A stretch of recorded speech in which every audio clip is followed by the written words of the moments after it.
नहमदुहु व नसल्ली अला रसूलिल करीम अम्मा बाद। बिहार, झारखंड और उड़ीसा में अमीरी शरीयत बनने का बड़ा इख्तिलाफ चल रहा है और शौक़ भी है लोगों को। देखिए, अब दोबारा मौलाना मिन्नतुल्लाह साहब रहमानी और मौलाना मुजाहिदुल इस्लाम साहब जैसी शख्सियत नहीं आ सकेगी। इसलिए अब तो जो लोग इस वक्त मौजूद हैं उन्हीं से आपको काम चलाना पड़ेगा, और ज़्यादा इख्तिलाफ कीजिएगा तो 3 टुकड़ा हो जाएगा इमारत शरिया का। ये अच्छी चीज़ नहीं है।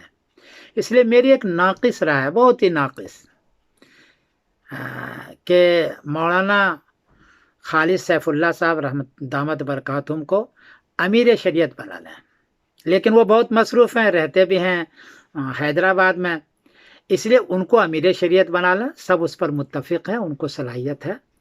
और उसके नियाबत में 4-5 नाइब अमीर शरीयत बना लें। 4-5, 3 का तो बनाना ही पड़ेगा आपको, एक झारखंड का, एक उड़ीसा का और एक बिहार का। 3 तो ये बना लें।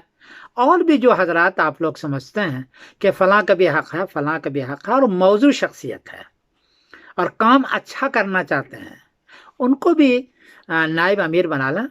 और इन सब को ये पाबंद करें कि अमीर शरीयत जो है उनके मशवरे से काम करें।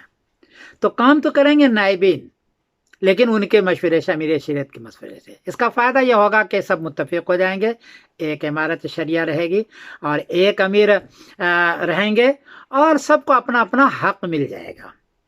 झारखंड को भी मिल जाएगा, उड़ीसा को भी मिल जाएगा और बिहार को भी मिल जाएगा। हर एक को अपना अपना हक़ मिल जाएगा और किसी को ज़्यादा इख्तिलाफ नहीं रहेगा। मेरी एक नाक़िस राय है, अगर आप हजरात अमल कर लें तो बहुत बेहतर है। मैं तो बरतानिया रहता हूँ, लेकिन दर्द बहरहाल है कि एक रहे। मैं समीरुद्दीन कासमी बोल रहा हूँ, मैनचेस्टर इंग्लैंड से, बड़ी माजरत के साथ। अस्सलामु अलैकुम व रहमतुल्लाहि व बरकातुहू।